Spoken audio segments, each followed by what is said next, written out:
Every crisis, the world turns to the Federal Reserve expecting rescue. But the Fed's reserves never leave American soil. They cannot. The real dollar system, the one financing global trade, is a sprawling offshore network of private ledger entries and collateral pledged 8 times, 10 times, even 12 times over. It's the Eurodollar shadow, a machine no central bank controls, now running a shortfall of $20 trillion in usable assets. This is not a money printing problem. This is a liquidity famine. To understand why, you have to go back to where the ghost first entered the machine. The Federal Reserve runs the world's most powerful printing press, or so the legend goes. But here's the catch. Those reserves, the digital lifeblood of US banking, are locked behind a legal firewall. They cannot be wired to Frankfurt. They will not settle a shipment in Shanghai. By law and by plumbing, Fed reserves circulate only within the US banking system, never crossing the border, never settling foreign obligations. When a German exporter demands dollars, or a Saudi oil trader wants to move cash, the Fed's balance sheet is irrelevant. The real engine is offshore, built on private promises and ledger entries that live far from Washington's gaze. This is the great blind spot. The Fed can flood Wall Street with liquidity, but not a single dollar of that official money ever leaves the US reserve system. It is a closed circuit.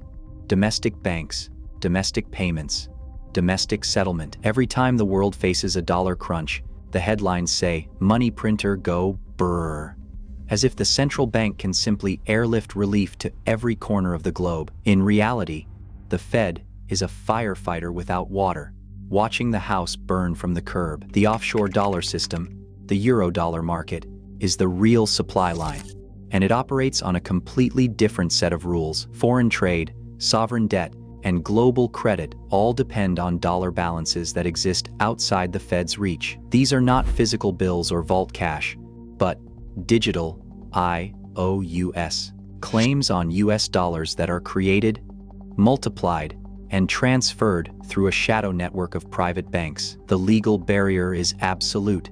Reserves never leave American soil, so when the world runs short, there is no central switch to flip, no master valve to open. The offshore dollar machine is a parallel operating system, invisible to the Fed's dashboards and immune to its rescue tools. That is why, when the pipe sees and the collateral dries up, the world discovers too late that the real dollar shortage is offshore and the Fed's hands are tied.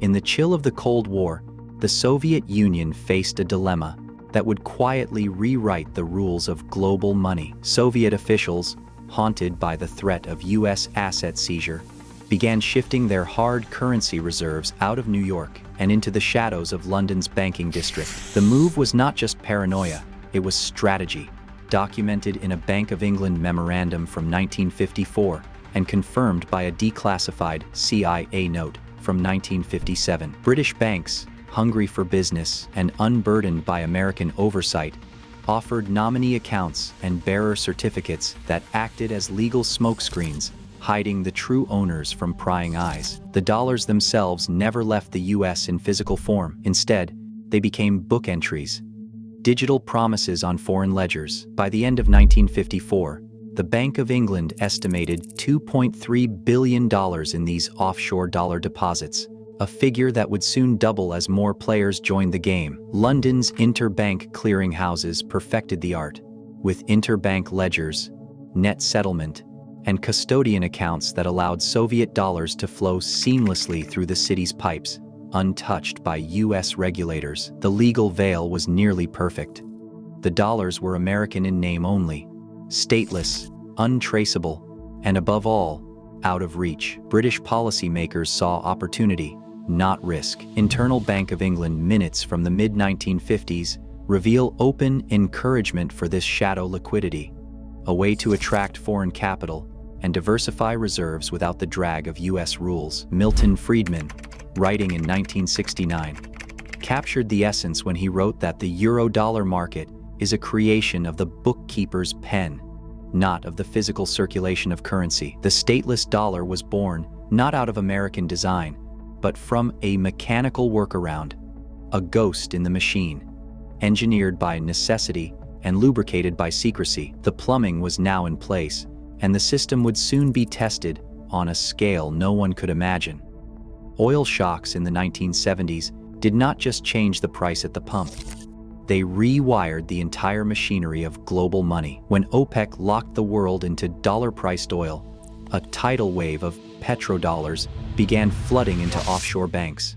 The Gulf states, suddenly awash in cash, did not stash their surpluses in Manhattan vaults. They parked billions in London, Zurich, and a growing constellation of shadowy banking hubs far from the Fed's reach. Every barrel sold meant another dollar claim, another ledger entry, another IOU in the ghost system. This was not a trickle. The IMF and the BIS tracked Gulf surpluses of $30 billion to $50 billion a year through the late 1970s and early 1980s, and nearly all of it bypassed U.S. regulatory circuits. London bankers, flush with deposits, found a new calling, syndicating massive loans to governments and corporations hungry for growth. Eurodollar loans, dollar credit created and multiplied outside the United States, became the backbone of sovereign borrowing and global trade finance. In 1979 alone, syndicated Eurodollar loans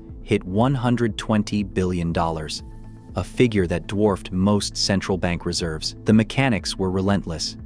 Petrostates deposited dollars offshore, banks turned those deposits into fresh loans, and the cycle spun faster with every oil shock and every round of recycling. By the early 1980s, the offshore Eurodollar pool had eclipsed the domestic U.S. money supply in terms of trade settlement and cross-border lending. Over 90% of global dollar-denominated trade now ran through this shadow circuit, not the Fed's official pipes. The world's addiction to offshore liquidity was complete. The Eurodollar ledger, built on private promises and cross-border syndication, had become the true engine of global finance, a machine running hot, invisible, and utterly beyond the control of any central bank. A single U.S. Treasury bond in the right hands can become a magic wand. Dealer banks and prime brokers learned how to take one piece of pristine collateral and spin it into a web of dollar credit, multiplying claims far beyond the original asset. This is the dark art of rehypothecation, the right buried in the fine print to reuse your client's collateral as if it were your own. In the world of shadow banking, that right isn't just a privilege. It's the engine that powers the entire offshore dollar machine. Picture the chain. A sovereign or pension fund parks a treasury at a dealer. That dealer locks it in a repo, borrowing cash from another institution. The same treasury gets pledged again, this time by the dealer's prime broker arm, to back a hedge fund's margin loan. The hedge fund, in turn, posts the same security with a custodian to finance a derivatives position or issue commercial paper. At every step, the legal paperwork, such as ISDA credit support annexes and tri-party repo agreements, authorizes the next party in line to reuse the asset. The original treasury is now the ghost in a dozen machines, supporting a latticework of dollar liabilities that exist only as digital entries on balance sheets. By 2007, the Bank for International Settlements, or BIS, tracked global repo outstanding at $5.8 trillion, up from $1.4 trillion just 8 years earlier. But the real story isn't the headline number, it's the multiplier hiding underneath. BIS and IMF surveys put the effective collateral velocity at 8 to 12 times. One treasury can back 8, 10, sometimes even 12 separate loans before it's finally returned to its owner. Dealers and prime brokers, Goldman, Merrill, Lehman, Bear, were the master machinists, with custody banks like BNY Mellon and Euroclear running the pipes. The system was a perpetual motion machine. As long as everyone trusted the collateral was real and available when called, rehypothecation turned the repo market into a high-speed printing press for synthetic dollars. Every time a treasury changed hands, it spawned new claims, new IOUs without ever leaving the vault. This is collateral velocity, the hidden gear that let the Eurodollar market expand far beyond the physical supply of safe assets. In 2006, internal DTCC data showed that nearly 45% of all margin-secured loans in U.S. dealer banks were backed by rehypothecated securities, not original collateral. The leverage was invisible, but the risk was not. Each link in the chain depended on the last. If one party failed to deliver, the entire structure could seize. The legal right to reuse collateral was both a lubricant and a loaded gun. The more times a treasury was pledged, the more fragile the system became. Haircuts shrank, leverage rose, and the machine whirred faster until the day the collateral was called back and the multiplier slammed into reverse. The exponential growth in synthetic claims on a single asset set the stage for a collapse that would ripple through every layer of the global dollar plumbing. This is not the story of simple banking. It's the story of a hidden operating system running on trust, paperwork, and the relentless reuse of the same collateral. The ghost in the machine was multiplying itself, and no one, least of all the Federal Reserve, could see how many promises had been stacked on top of a single treasury bond. The numbers grew, the chains lengthened, and the world's liquidity sat perched on a razor-thin margin of trust. September 2008, the invisible engine behind world trade, the Eurodollar system, suffered a cardiac arrest. The trigger wasn't a run on Main Street banks, but a seizure in the shadow pipes that moved trillions in offshore dollar credit. At the center stood Lehman Brothers, a dealer bank that had mastered the dark art of making collateral multiply like rabbits. Through a maneuver called Repo 105, Lehman dressed up its balance sheet by parking $50 billion in securities off the books, masquerading overnight loans as outright sales. The trick worked as long as everyone played along, trusting the same treasury collateral could be spun through the system again and again. But trust, in this game, is everything. When Lehman's creditworthiness cracked, the entire chain snapped. Counterparties demanded their collateral back immediately. The math was brutal.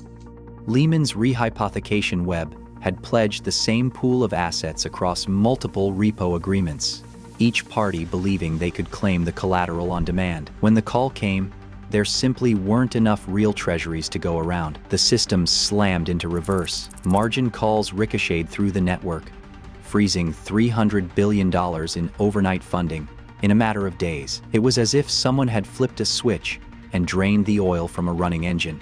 Every gear ground to a halt. The repo market, which had quietly supported $5.8 trillion in global funding by 2007, now became a death trap. Haircuts on even the cleanest collateral shot up overnight. Dealers who had levered up on the assumption of infinite liquidity suddenly found themselves locked out, unable to roll over even the most basic funding. The legal plumbing, ISDA annexes, tri-party agreements, collateral schedules, offered no rescue. The law said the collateral could be recalled, and so it was, with mathematical finality. The result was a cascade of forced asset sales, fire sale pricing, and a catastrophic evaporation of trust between banks. The real damage wasn't just to Lehman's balance sheet.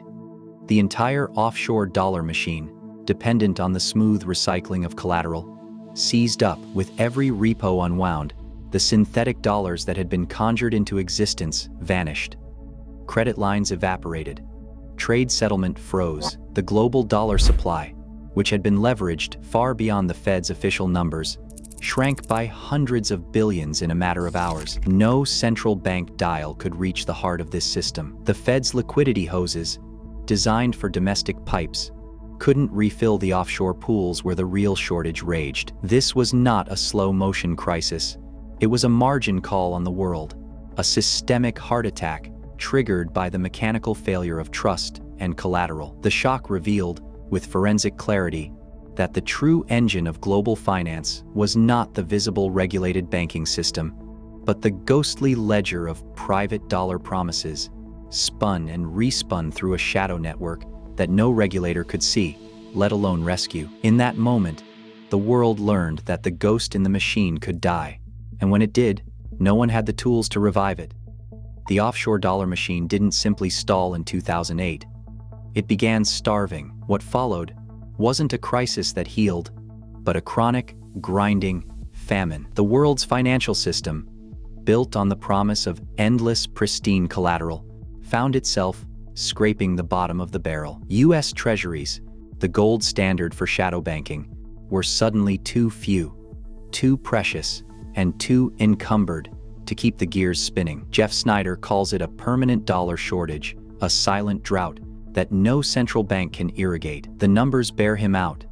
Since 2008, the stock of high-quality collateral has failed to keep pace with the mountain of offshore dollar liabilities. Sovereign downgrades threaten to taint even the safest assets, shrinking the pool of what counts as good collateral. Haircuts rise, trust shrivels, and the velocity of collateral, the very heartbeat of the system, slows to a crawl. The pipes are full of sand, not oil. Every attempt to restart the engine only reveals how much of the original machinery has rusted away. What looks like abundant liquidity on official balance sheets is, in reality, a mirage. The real shortage is offshore, in the shadow ledgers, where the famine grinds on, and the world waits for a rescue that never comes.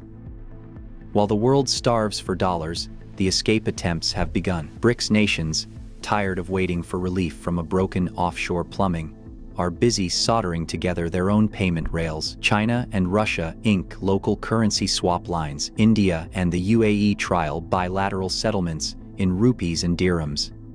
Brazil and Argentina experiment with yuan invoicing for soybeans and oil. These are not the makings of a new global currency. They are patchwork fixes, desperate workarounds for a system that refuses to deliver. Zoltan Pozsar calls this the fracture between inside and outside money. Inside money is the IOU, the digital promise of dollars, endlessly multiplied by banks. Outside money is the hard stuff. Gold, commodities, collateral that cannot be conjured by a keystroke. Pozsar's Bretton Woods 3 is not a reset, it is a map of fragmentation. Every workaround, every bilateral corridor, only deepens the cracks. The global margin call is still coming. These new payment rails are symptoms of the disease, not the cure. Here is the final accounting. The offshore dollar machine has written checks the world cannot cash. The numbers are not rumor, they are arithmetic. The global system sits on roughly $33 trillion in offshore dollar-linked promises, but the pool of usable, high-quality collateral, real deliverable treasuries, and agency bonds can only back a fraction of that. The gap is not a rounding error. Analysts and central bank reports converge on the same brutal shortfall. About $20 trillion in synthetic dollar claims have no matching trustworthy collateral. This is the margin call, and there is no lever in Washington, London, or Basel big enough to fill it. No central bank can conjure $20 trillion in pristine assets overnight. Every attempt to paper over the gap, whether swap lines, emergency liquidity, or repo facilities, only exposes the scale of the missing collateral. The world's balance sheet is upside down, with more digital IOUs than real dollars to honor them. As rates rise and trust decays, the system lurches toward a mechanical reckoning. The margin call is not theoretical, it is the inevitable endpoint of decades of leverage, recycling, and wishful thinking. The ghost in the machine is being called out, and this time, there is nowhere left to hide. Right now, global finance is running on a ghost operating system, one that's coughing up error codes nobody in Washington can fix. Every liquidity famine means pipes seize, trust collapses, and the system lurches closer to its own final accounting. The real risk is not inflation. It is a dollar shortage that pulls the plug on the entire network. The next margin call will not wait for permission. Share your take in the comments.